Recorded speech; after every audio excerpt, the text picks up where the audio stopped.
No, absolutely. Racism is definitely still a problem in America.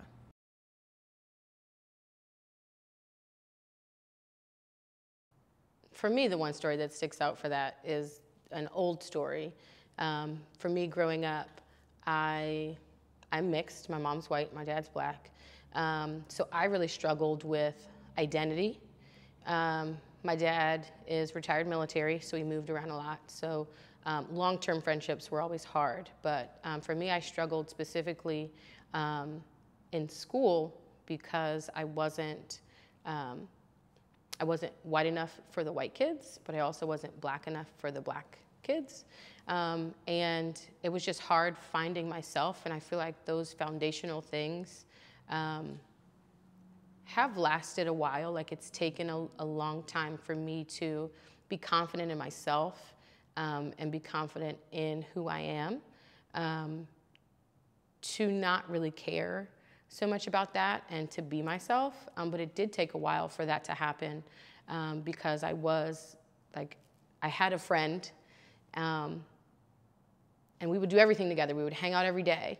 And then once we moved up in school, she got other friends, and they were white, and they would go hang out. And I was in the friend group, but I wasn't able to go out to the places that they went because at the time it was kind of a segregated thing. And I specifically asked, why am I not ever invited when you go to this place?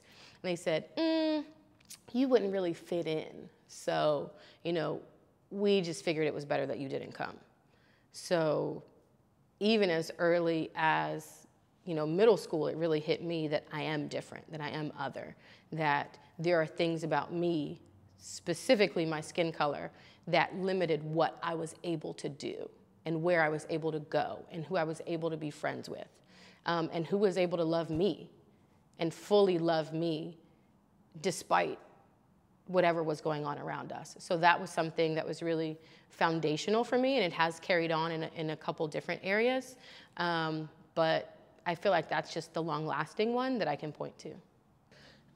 So as far as the dynamic of my parents and my relating to each of them, I feel like for us in our house, race was never an issue because that's all that we knew. Like, I love my mom because she was my mom, but I didn't see her as a white lady. And I didn't even once racism was put in my face, I still didn't see her as a white woman. Like, I saw her as my mom. And I knew that she loved me no matter what. So that really wasn't an issue. But there were times, even within my own family, that I didn't feel as welcome. And there were times that even I would hear things, at family gatherings and stuff that would kind of make me feel a little off. But nothing was ever, while I was old enough, nothing was ever outright negative. I know when my parents first got together, there are deeper stories, but it's not my story to tell. But there are stories of family division because my dad was black. And there are stories of an unwelcome person. So there is a history there. They grew to love my father, but initially there was that fear or that unknown or that judgment from others or whatever that would be, because this was in the early 80s, and it wasn't common in the South, in Georgia, for people of different races to be together and it be openly accepted. So I don't have specific times when it was outright, but there was times where I felt uncomfortable hearing old stories or things like that. But on my dad's side, we didn't really interact with them as much. We would go and see both sets of grandparents because my dad's parents are from North Carolina and my mom's are from Georgia. So we would always stop and see my grandparents on my dad's side. but it wasn't as long of a visit because it was just a different family dynamic. So, but I never felt outcast by them by any means.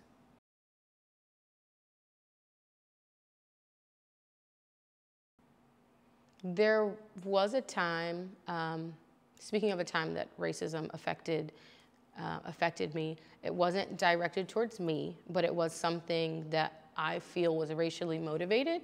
I actually have,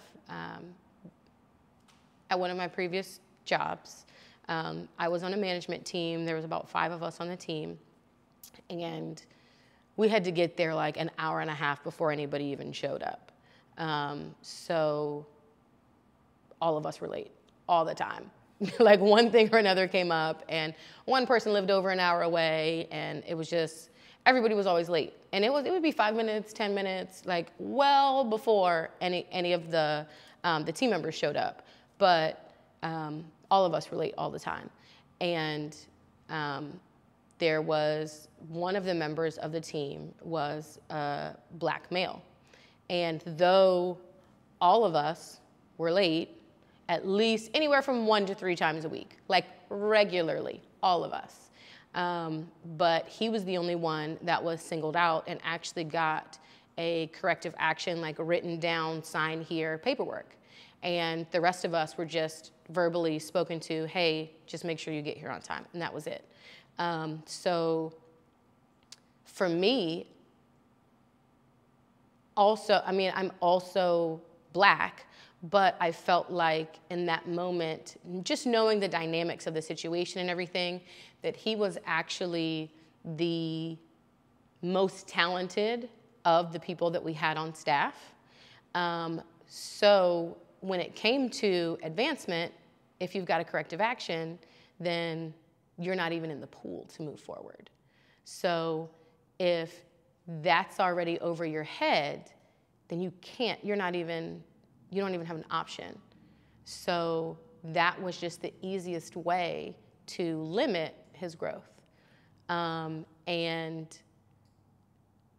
I can't guarantee that it was because of race. Like nobody came out and said, well, let's do this because he's Black and that way he'll never advance. Like no one ever came out and outright said that.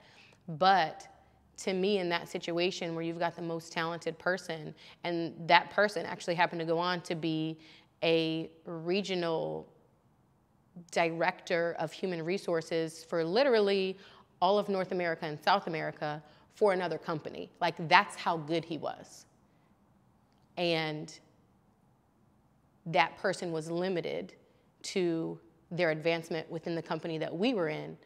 And I believe it was because of race. And I don't have anything to validate that, but the only thing that differentiated him from everyone else was his talent level and him being a Black man. So I feel like a lot of times, just speaking to how racism kind of pops up now, I feel like we're in a major metropolitan area. So you're not gonna see as many instances of, people yelling and calling each other, negative derogatory words outright, or in an office setting or, anything like that. There's not gonna be these big events.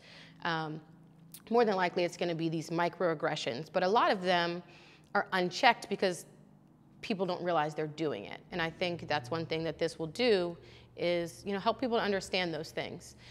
Because I feel like one of the bigger things that we're facing is not necessarily what people would think of as racism.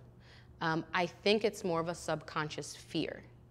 And it's a fear of other.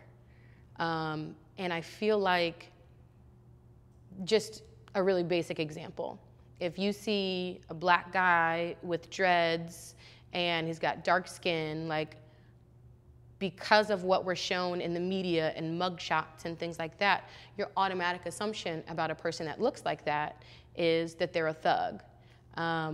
Because a lot of Americans have been conditioned to think that black means ghetto or ratchet, or that they're on food stamps, or that they're unintelligent, or among many other things, like just there's a negative association with what it means to be black.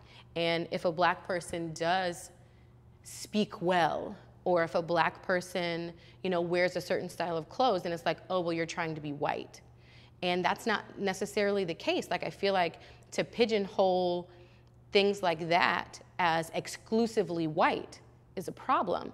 Because when you think black and you think these negative things, that's negating the beauty of being black, because black is intelligent, black is creative, black is charismatic, black is hardworking and passionate, and all of those things are just human characteristics. But we shouldn't be excluding them from anyone, because anyone can be all of those things. And it doesn't mean just because you're those things, oh, well, you're trying to be white. No, I'm trying to be what God made me. I'm trying to be the best me I can be. And that doesn't mean that I have to lose some part of my history or lose some part of my culture to do those things. That just means that I'm being me. So I feel like there's just this complexity, but I feel like there's also a fear of competition, because for the longest time, there were very few spots available for black people to be highly successful. And by limiting black people, it was a fight to get to those few positions that were available. And I feel like now there's such a squeeze for the middle class in general that you're either super rich or you're paycheck to paycheck. So those jobs that would be lucrative jobs, people are fighting for those.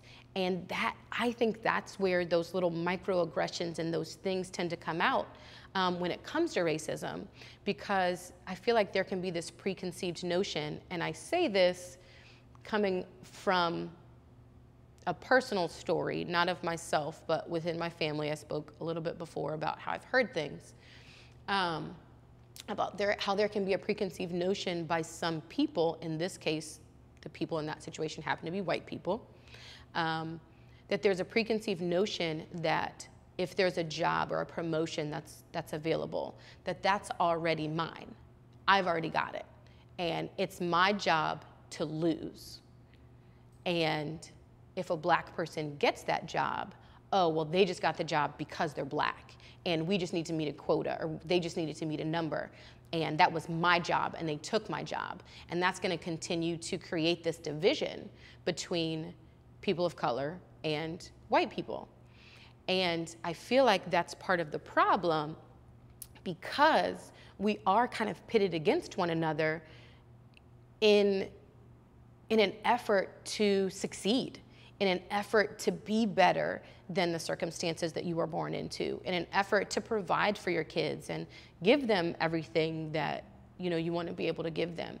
And I feel like if there is a person of color that is meeting that job description and they were just the best candidate, that even in those instances, when people see them in an office setting, or people, they just got it because, they're just here because of that. Or, like, it's not necessarily always that this is the best candidate for the job and this is why they're in the position that they're in. So I feel like it's those micro things that tend to happen. But I feel like the biggest thing in those moments is to remember that that's where God comes in. Because when we talk about, well, we just need to pray, and God's gonna make all this stuff better, and, we don't need to worry about color, I don't see color. Well, God made us in color. If he wanted us to all be the same, he would have made us all the same.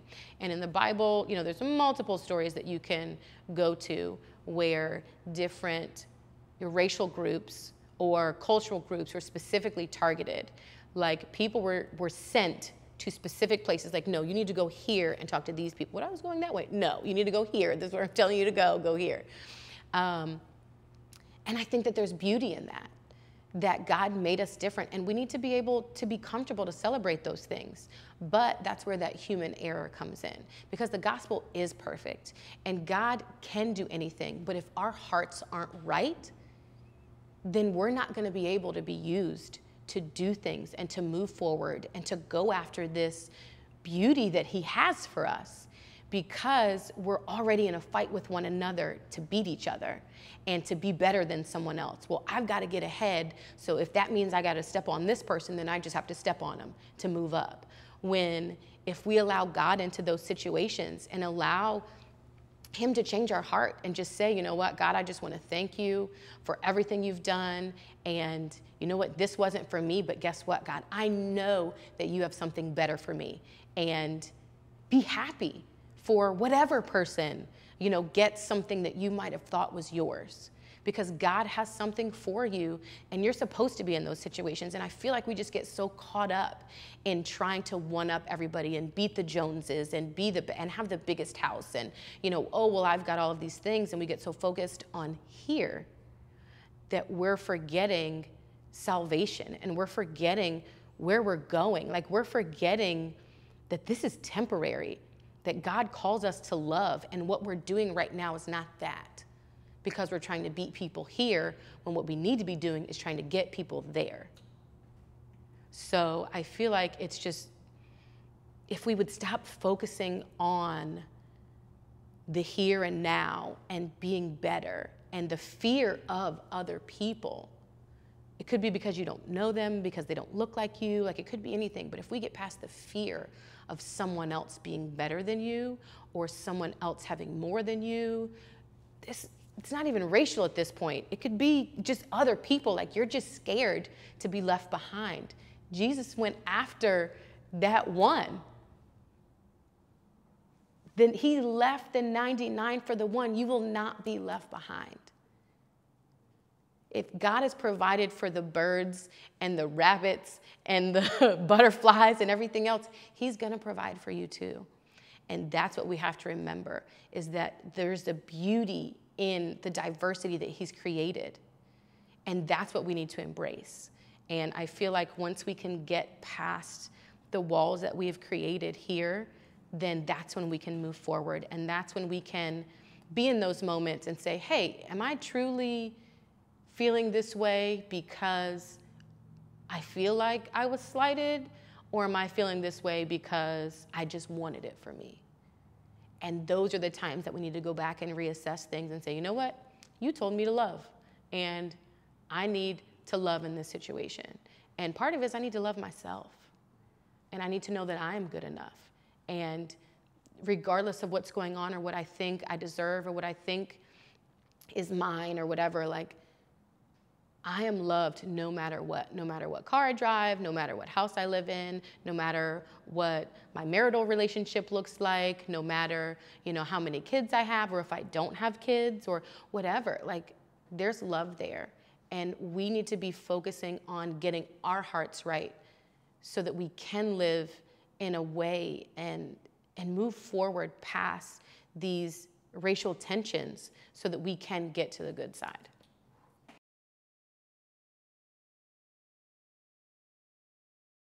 So I feel like a time when racism became real to me actually occurred recently, or I guess that it was thrust into my life as a parent. So a few weeks ago, the N-word was written in spray paint or something on the football field of our local high school, the high school that my children will go to. And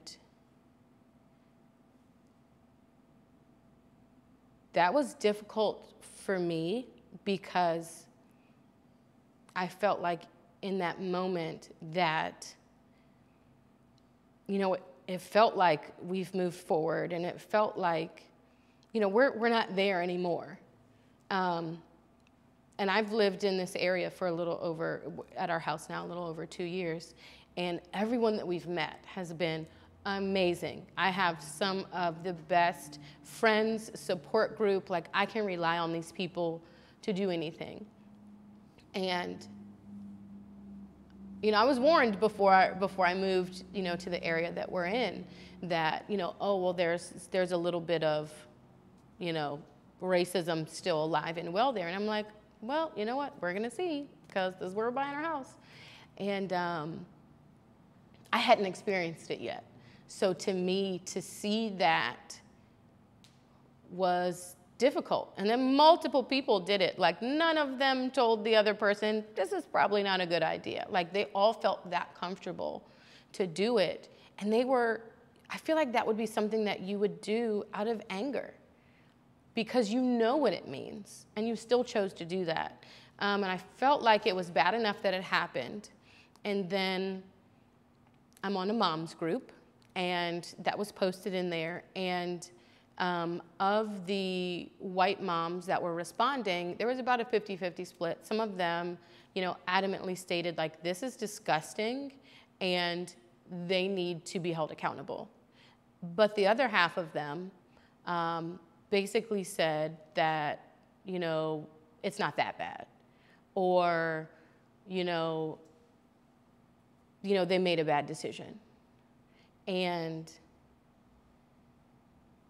to me, in that moment, it really felt like they were giving them a pass. Like, maybe they don't understand how this affects other people. So maybe we're not as far along as I thought we were. And I feel like that was really hurtful, because these are the same people that my kids are going to go to school with. These women that are in this group have kids, and they're not teaching them in a way that says, love everybody. No matter what they look like, no matter what skin color, no matter how they talk, what language they speak, love people. And they are basically being complicit in being discriminatory to another group. And that was hard in that moment. But then maybe about a week or two later, my son was invited to a sleepover. And he's gone over, to his friends' houses before, and no problem. By the way, everybody's amazing. Like, these women are awesome. Kids are awesome. But with everything going on, sometimes it's just really obvious to me that I have to do things to raise my children differently than a white mother might have to do for her children. And I don't necessarily want that mother to have to do the things that I have to do or think the things that I have to think, because none of us should have to. I don't want to bring someone down to where I am and what I have to do. I would rather be up with you, that we don't even have to think about those kinds of things because they're not an issue. But that's not the case. And I had never really thought about it before, because basically all of the kids that my kids hang out with are white. And like I said, they haven't had any specific issues with anyone yet. But he goes over to his friend's house, and he gets dropped off the next morning, and I don't think anything of it. And then I'm in the car driving to work, and I ask him, we just started a conversation. He got dropped off at 6 o'clock in the morning, so we started talking at about 7. And I'm like, hey, so how was your day? Like, how did you enjoy your time there? And he's like, oh yeah, it was good. We just hung out, and we, rode on the ATVs or whatever, 4-wheel or something, I don't know. Like, they had all this time, and I was like, yeah. And then we walked to the store. And at that moment, my heart sank into my stomach, and I'm trying to drive. And I'm like, you did what? And he's like, we walked to the store. We were going to get ice cream. And for a moment, I had that moment as a mother that made me realize that the other mothers that I send my kids to don't know or don't have the same fears that I would have for my children. Just context, my son is 11, and he is 5'9", probably almost 5'10", probably 5'10" with his hair, and very muscular, slender build. If I was to put an age on him, I would say he probably looks to be about 15 or 16, but he's 11. But I feel like Black boys are looked at as men before they are men. And in this instance, nothing happened, and they were completely safe, and it was fine. But in that instant when he told me that, I thought of other children that have been walking home from the store and were murdered, or walking home and they were arrested because they looked like someone, or even if he's with his group of friends and one of them decides to pick up a rock and throw it at a car or something, and something happens and the police are called and he gets scared and he runs.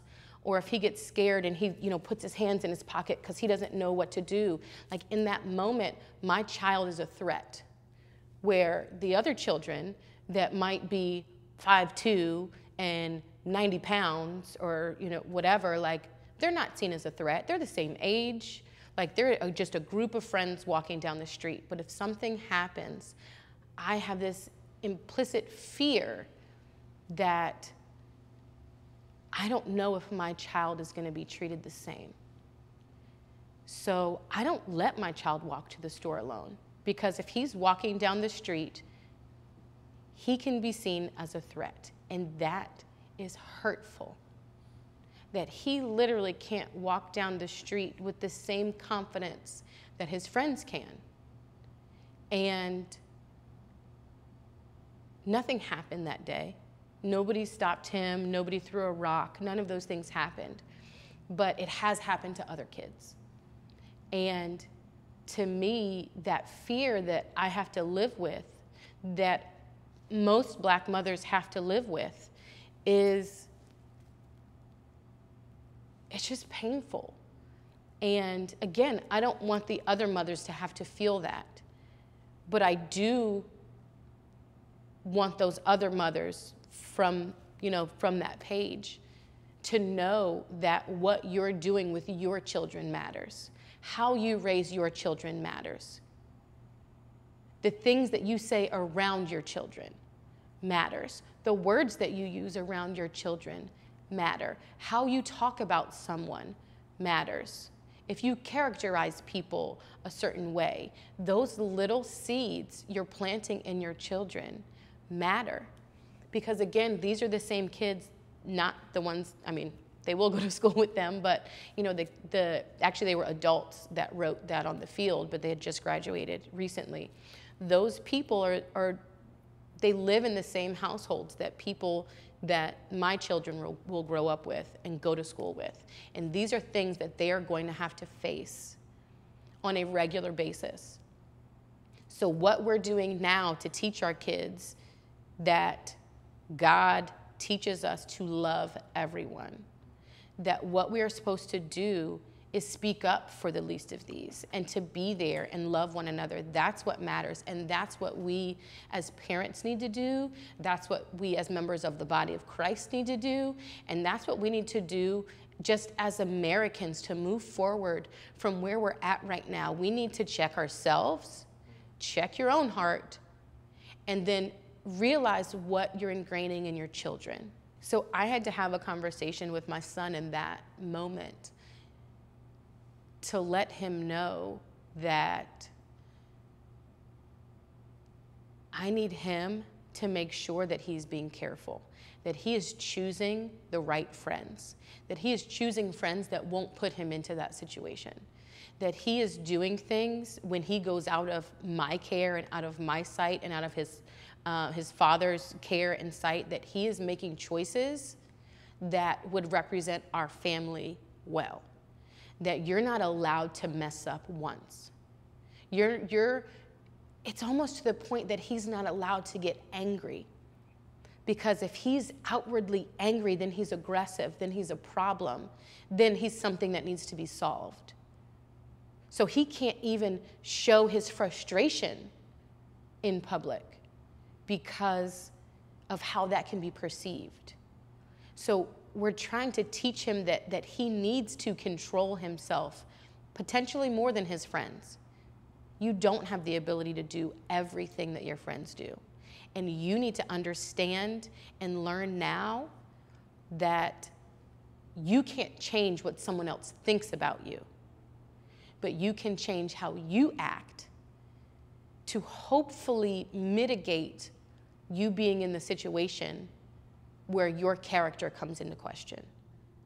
Because I can't be with you every moment, but you have to make choices all the time that are good and honest and upstanding and would not lead someone to believe that the negative characteristics or the narrative that exists for Black people, that you don't represent that. So you have to be on your best behavior all the time, because it's not just a matter of, oh, well, someone thinks you're a brat. It's a matter of you're a threat or you're a problem and you fit a description and we need to call the police because there's someone walking down the street, or there's someone taking a jog and we think that they're running from doing a criminal act or whatever. Like, he needs to understand that what he does when he's not in our care matters.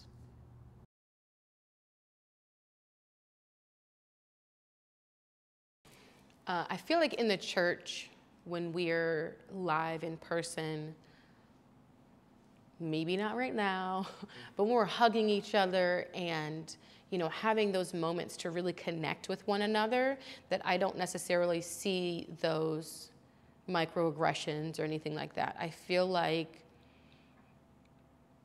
there is a general consensus that you love Jesus and I love Jesus, so we're good. But there's also this veil that can happen because it's really just, we're here for the one thing we have in common, which is Jesus. But the other things that we feel on other subjects, we don't bring those up because this is a safe space and this is where we're just gonna love each other and be positive and talk about the word, and that's all we're gonna talk about.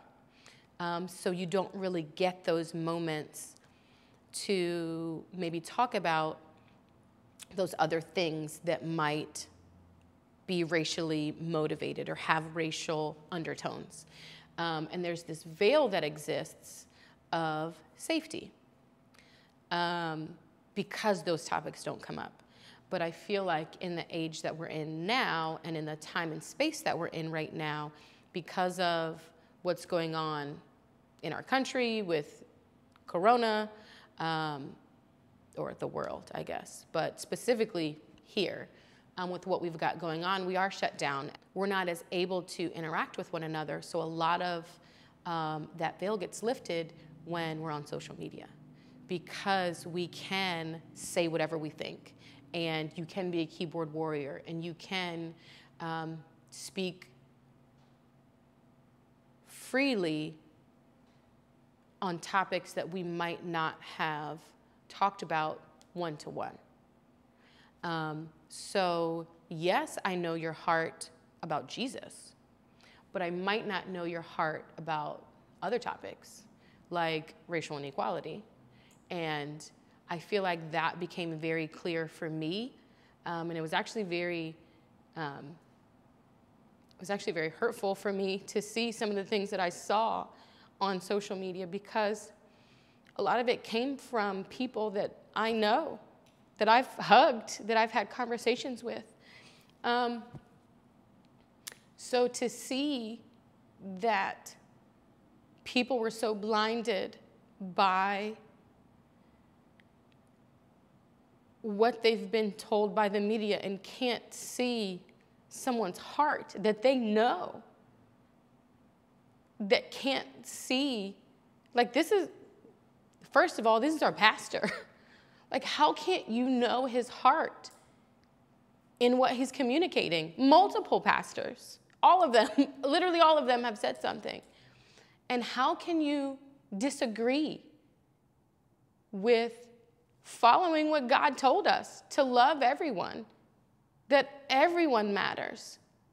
And if it means saying that Black Lives Matter, if it means saying that, you know, this particular group is not feeling the love right now, they're feeling a little hurt, and you know what, I need to step up for them because my white skin does make a difference, and I'm going to be able to communicate with people that maybe Black people aren't going to be able to communicate with, because maybe you're siloed in your group that you feel comfortable talking to, and you don't have Black people to come into those and show you how human they are. Like, what you see is what you see on social media. You don't have a relationship with those people. So you can put people into a category and you can shove them away and you can say, well, oh, well, these are the unintelligent criminals and thugs and ghetto people and, you know, whatever.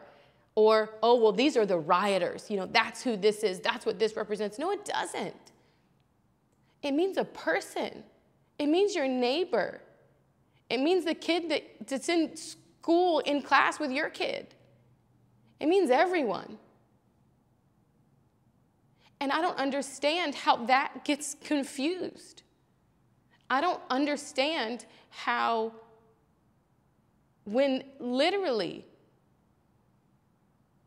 there are stories, biblical stories, where God has said, where Jesus has said, I'm going after this one. Right now, it just happens to be that Black people are that one, that it's just being thrust into visibility. But this is stuff that's been happening our whole lives, that we've had to push down, that we've had to say, oh, well, it's not that bad. Or we've had to forgive our friends that have said rude and nasty and mean things to us because they don't know any better. And we're constantly educating other people to let them know that, no, that's not okay. You can't do that. That's hurtful. And constantly being in this battle is hard. But now it's being thrust into visibility because of the situation that we're in. This is a perfect storm that has happened. But let me tell you that I think God is in it. Because people are tired of having to stand up for themselves and feel unheard. Just because people aren't being lynched every day, or just because people aren't being enslaved, doesn't mean that things aren't still happening that are affecting people. And it's okay for people to say, oh, well, you know, we have an opioid epidemic now, and these people are mentally ill and they need help. But when Black people were the ones that were doing the drugs, they were criminals, and they needed to be arrested and they needed to be thrown in jail. There wasn't mental help that was given. It wasn't a mental health concern then. It was there a problem, and they are just a drain to the system, and it's just negative things. Oh, well, that's just how they are. They just want everything for free. No. If it's a mental health problem now, we need to be able to look back and see, well, it was a mental health problem then too. How can we fix that? That's what we need to be working on now, is how can we fix it? How can we look at things that we've done before and say, was this right or wrong? It was wrong. How do we make it better? And I feel like, just getting back to being in the church, that there are relationships that I thought I had with people that are not as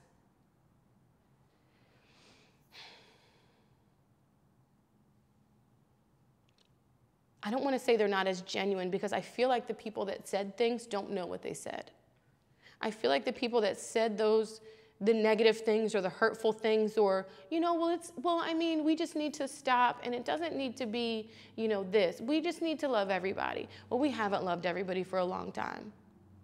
So how can we really love everybody? If we're going to love everybody, then we have to love this group too.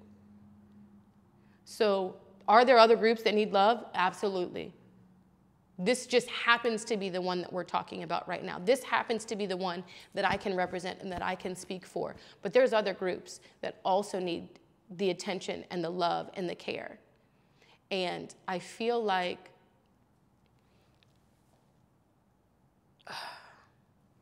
in the church, I don't want to have the veil. I want to be able to talk to people about the hard things, not on the computer.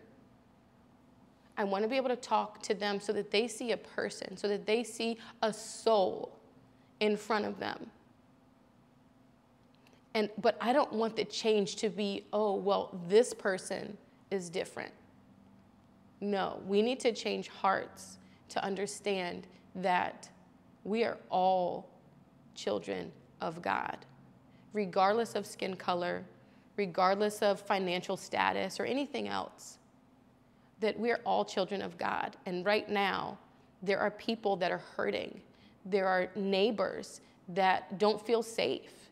There are people at your job that feel like they're being attacked, that don't feel included, that feel left out, that will leave the job because they've been sitting in a meeting and have heard things in the meeting and have heard jokes in a meeting that are hurtful. These things are happening right now. And I feel like we need to just take a step back and see people, not a screen.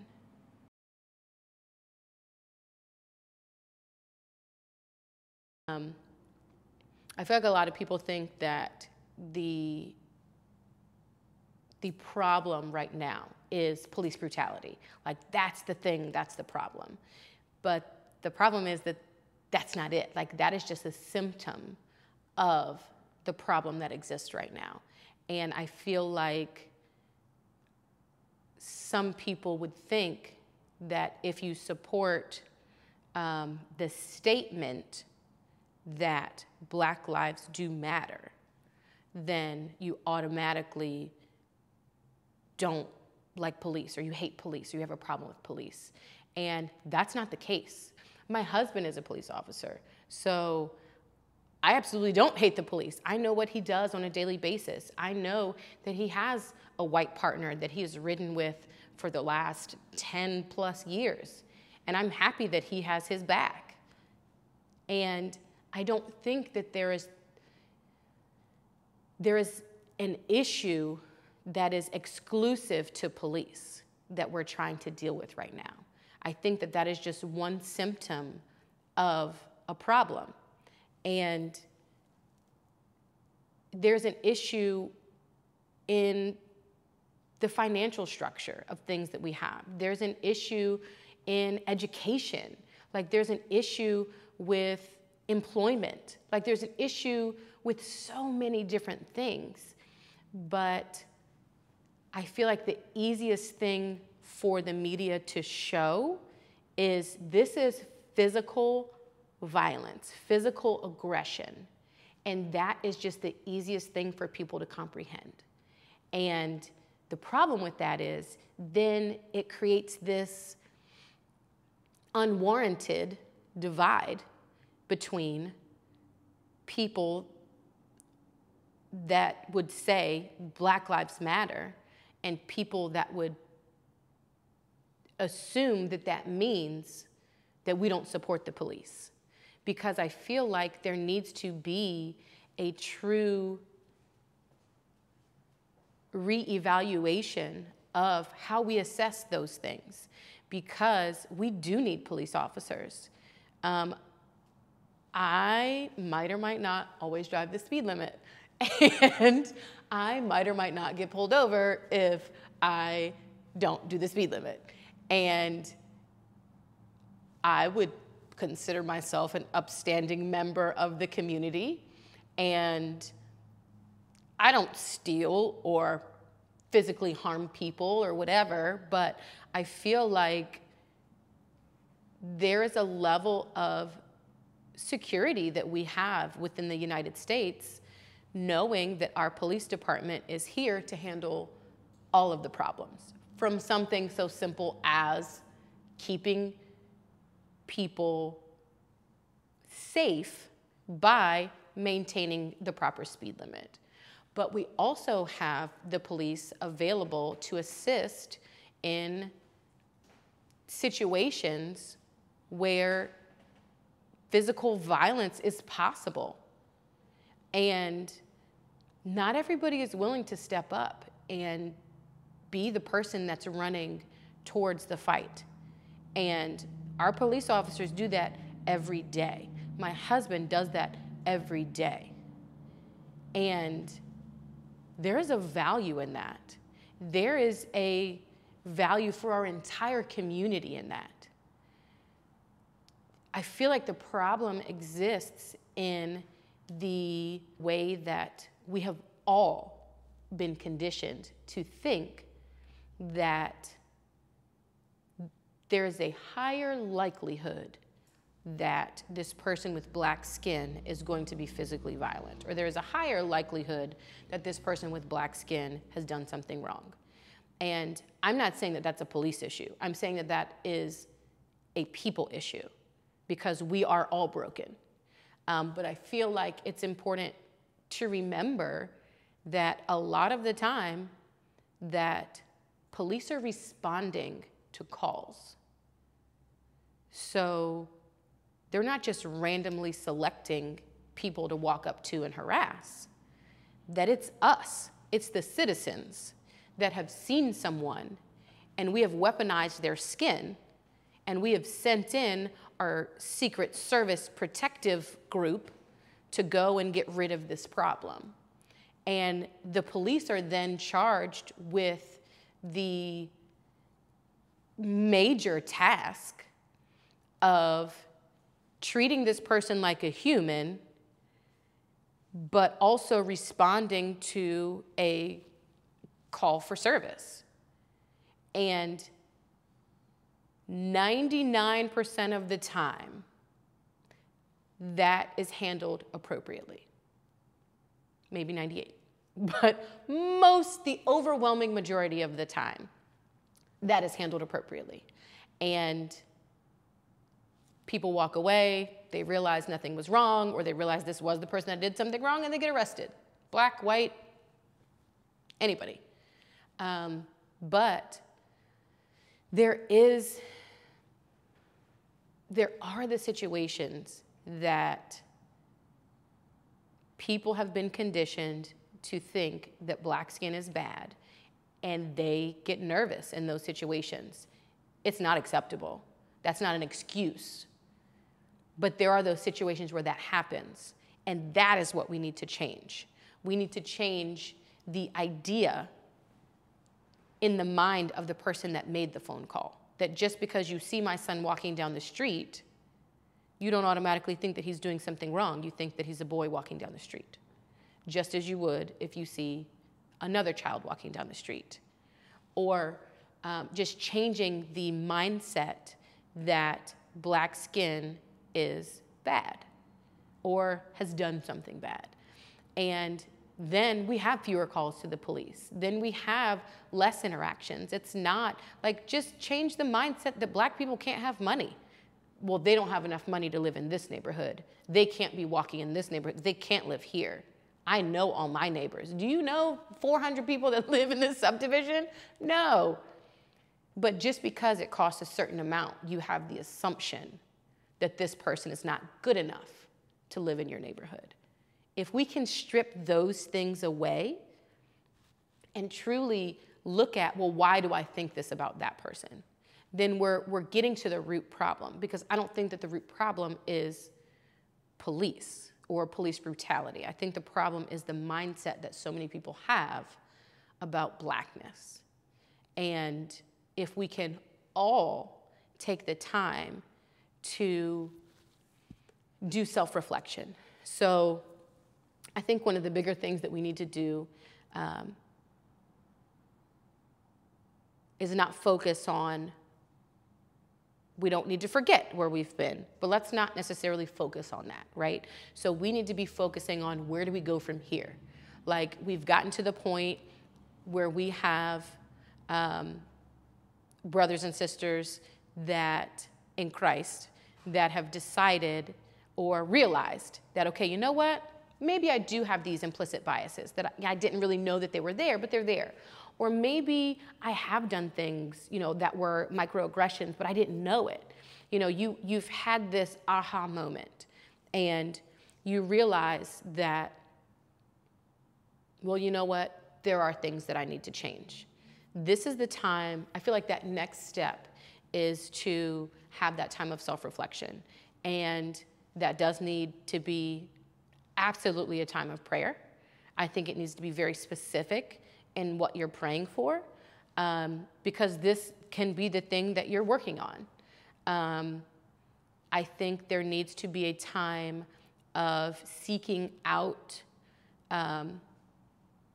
people and influencers or people that you trust that would be able to show you where these things are happening or what's happening. Or maybe, you know what, why is it that I think this way? What is it that I've seen or learned or been a part of that would have made me think that this is the reason that this is the case? And even taking time to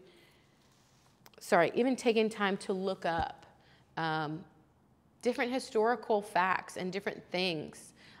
Look at the way that the media has used different situations to shape the way that we all think about everything.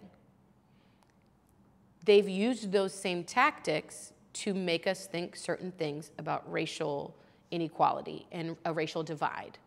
And I think that if we're aware of the way that those things are used psychologically on us, on the viewers, on the American citizens, on the global scale, like the way that the media uses those things to make us think one way or the other is very important.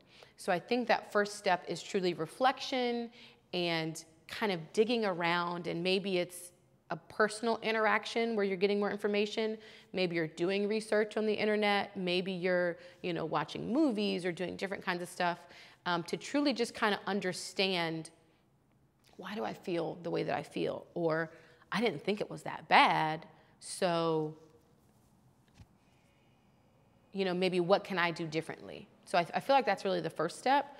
And I feel like the second step is, once you have done that, and once you have assessed, and once you've had conversations, and once you have learned what you can learn, and truly take the time to assess and reflect on that. I mean, we're talking months, if not years, in this process of reflection.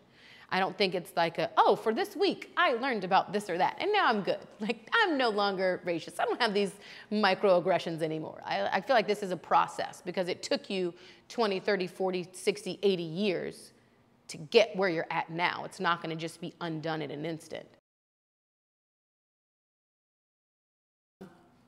I feel like it is important for us to worship together. I feel like, as I said before, that this is the one thing that we can have in common.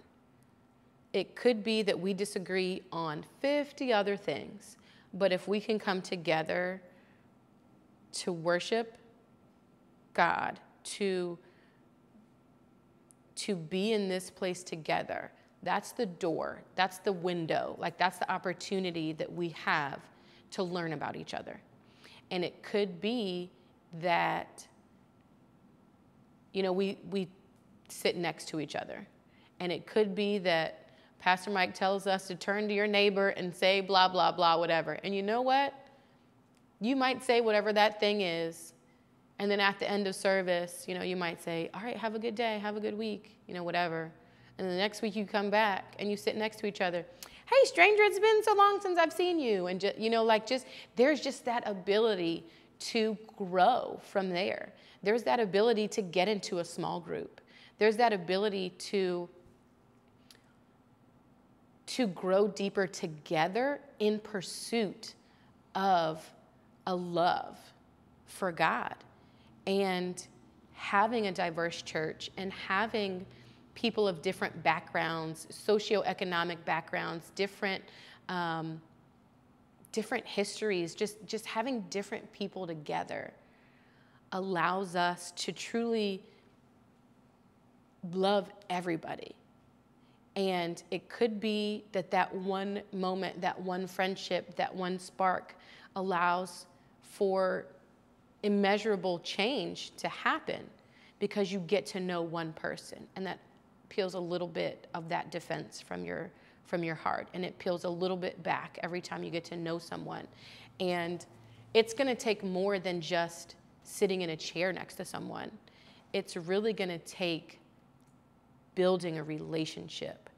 But if we can come together at church, if we can come together and be with one another, that is the first step to being able to love one another.